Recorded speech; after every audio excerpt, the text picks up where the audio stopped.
English and Grow podcast. Hi, and welcome to Learn English and Grow. I'm Emma. And I'm Leo. This is the podcast where you improve your English and your life at the same time. Every week, we share real conversations, practical tips, and inspiring ideas so you can learn useful English while building the habits and mindset to grow. And today, we've got a powerful topic, The 7 Habits of Highly Effective People by Stephen Covey.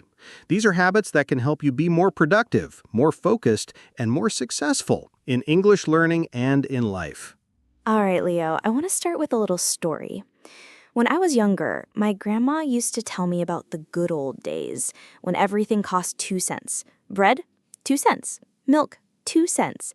And then she'd say, now everything's expensive and it's all the government's fault. I think my uncle tells that same story. And then the complaining begins for hours. Exactly. And when I was a kid, I thought it was just family drama. But now I realize it's a perfect example of how some people live, always focusing on what they can't control. Right. That's what Stephen Covey calls being reactive. And what does reactive mean? It means you wait for something to happen and then you respond, usually by complaining instead of taking action first. And the opposite of reactive is proactive. That means you do something before problems start. You take control of the situation instead of just waiting for things to happen to you. And that's actually habit number 1 of the 7 habits of highly effective people. But don't worry, we're going to walk you through all 7 habits with simple explanations, real-life examples, and useful English vocabulary. So grab your notebook because by the end of this episode, you'll not only know the 7 habits, but you'll also have some new vocabulary you can start using today. So these 7 habits come from a really famous book called The 7 Habits of Highly Effective People, written by Stephen Covey.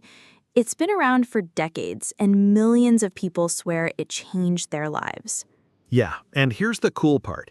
It's not just for business people or leaders. These habits work whether you're a student, a parent, starting your first job, or running your own company.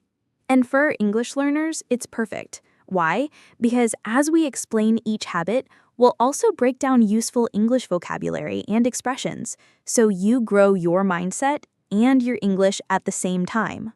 Think of it like a 2-in-1 deal. You're learning skills that make you more effective in life, and you're practicing English naturally through real conversations. So let's go through them one by one, starting with habit number 1, be proactive.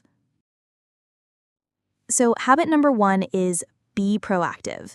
That means taking control of the things you can control instead of wasting energy on things you can't.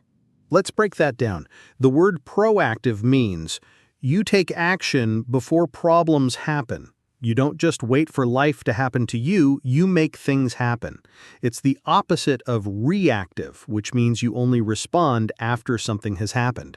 Exactly. And I have the perfect story for this. A few years ago, I met 2 of my old colleagues. We'd all worked at the same company. After I left, one of them stayed, but the other also left about a year later. And let me guess, the one who left found something better. Yep. He told me the management didn't appreciate him and the salary was low, so he improved his skills, applied to other companies, and landed a much better job. Then the other colleagues started talking, and it was the same complaints. Bad management, low salary, except he was still at the same company years later, same position, same pay. That's the perfect example. Both had the same problem, but one took action to change it. That's being proactive. The other just stayed stuck. That's being reactive. Exactly. So here's the takeaway for you, our listener. Make a list of the things in your life you can control, like your skills, your habits, your daily choices, and then focus your energy there. Leave the rest, like the economy or other people's opinions, out of your stress zone.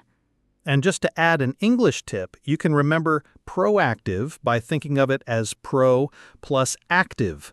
Pro means for or forward, and active means taking action. So proactive literally means taking action forward.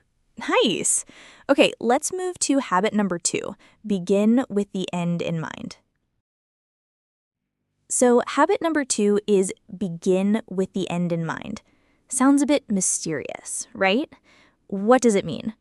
It means you start everything with a clear picture of your final goal. You decide where you want to go in life before you start walking. That way, every step you take is in the right direction. Exactly.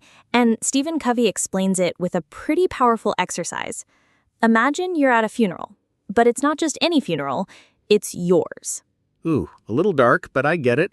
You're supposed to imagine what you want people to say about you, as a friend, as a family member, as a professional. Right. Do you want them to say that you are kind, hardworking, that you made a difference in people's lives? Once you know that, you can make choices today that help you become that person. Here's a quick vocabulary note. The phrase end in mind here means your final goal or destination. It's like planning a trip. You don't just start driving, you decide where you want to end up. And here's why it's important. A lot of people say they value health, but they don't exercise or eat well. Or they say family is important, but they spend more time on their phone than with their kids. If you know your end, you can spot when your daily actions don't match your goals. So here's a challenge for our listeners. Take a piece of paper and write down your top 3 life goals. Then for the next week, check if your daily actions are moving you toward those goals. If not, adjust. That's how you begin with the end in mind. Now let's move to habit number 3. Put first things first. So habit number 3 is put first things first. In other words, do the most important things before everything else. Right. It's about priorities. Making sure your actions match what you say is important. A lot of people say family, health, or personal growth is important, but then they spend hours scrolling on their phone or binge watching TV. Exactly.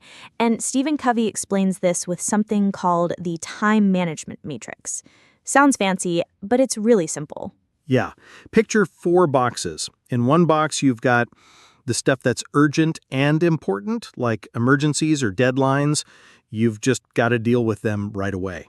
Then there's the box that's important, but not urgent. This is where the magic happens. Things like learning new skills, building relationships, taking care of your health. They don't shout for your attention, but they're the ones that actually change your life. The third box is urgent but not important. You know, the constant emails, the random phone calls, the hey, got a minute interruptions. And finally, the fourth box, not urgent and not important. Basically, time wasters, like getting lost in social media for an hour and then wondering where your day went. Exactly. And here's the point. Effective people spend most of their time in that second box, important but not urgent, because that's where the real progress happens. Yep. So here's our challenge for you. Tomorrow morning, before you touch your phone, write down your top 3 important things for the day and do those first. Everything else can wait. When you put first things first, you're not just busy. You're actually moving toward the life you want. All right, let's move to habit number 4. Think win-win. Habit number 4 is think win-win. And no, this isn't about playing poker and making sure you always win twice. I wish. No, win-win means finding solutions where both sides benefit. It's not a fight where one person wins and the other loses. It's more like finding a deal that makes everyone happy. Exactly. And Stephen Covey says a lot of people think life is a zero-sum game. That means if I win, you have to lose. But that's not true in most situations. Here's an example. Imagine we both have YouTube channels. I find your content really good, so I share it with my audience. You get more subscribers.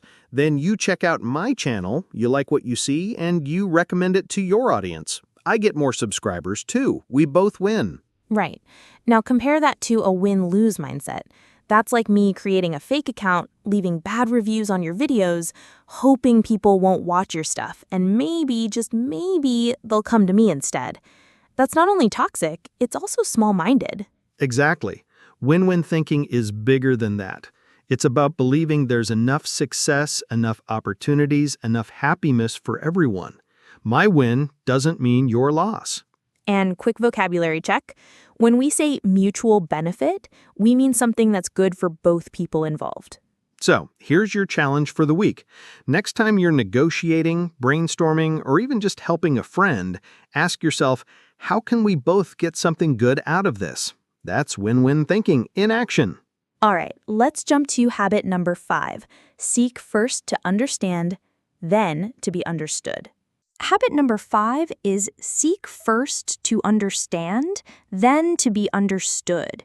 In simple terms, listen before you talk. Yeah, but here's the thing. Most people don't really listen. They just wait for the other person to stop talking so they can jump in with their own opinion. Exactly.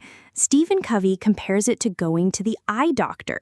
Imagine you tell the doctor, I can't see clearly, and without even checking your eyes, he just hands you his glasses and says, here, these work for me. That's crazy, but that's what we do in conversations. We give advice without understanding the other person's situation. Right. Covey calls this empathetic listening. That means you're not just hearing the words, you're also trying to understand the feelings and the meaning behind them. Quick vocabulary check. Empathy is the ability to understand and share someone else's feelings. So, empathic listening is listening with empathy. And when you do that, something amazing happens. People feel safe, they trust you more, and they're actually more open to hearing your point of view. Exactly. So here's your challenge. Next time you have a conversation, instead of thinking about what you'll say next, focus 100% on understanding the other person. Ask questions. Repeat back what you heard just to be sure you got it right. That's how you build real connections. And that's habit 5. Now, let's talk about habit number 6, synergize. Habit number 6 is synergize. And honestly, it sounds like one of those business buzzwords, but it's actually pretty simple. Yeah, synergy basically means working together so the result is better than what each person could do alone. 1 + 1 = 3. Exactly. Nature's got a great example. Birds flying in a V formation. The bird in front creates an air current that helps the ones behind fly more easily. Then they switch places when the leader gets tired. That's synergy, everyone helping each other go further. And in real life, it's like Steve Jobs and Steve Wozniak. Jobs was the visionary and the salesman. Wozniak was the tech genius. Alone, they were great. Together, they built Apple. Right. And quick vocabulary check. Complement, as a verb, means to add something that makes another thing better or more complete, like your skills complement mine. So here's the key. You don't have to be amazing at everything. Instead, find people whose strengths fill in your weaknesses, and whose weaknesses you can cover with your strengths. And here's your challenge. Look at one of your current projects and ask yourself, who could I team up with to make this even better? Then reach out. You might be surprised at how much further you can go. That's synergy. And that brings us to the final habit, habit number 7, sharpen the saw. Habit number 7 is sharpen the saw.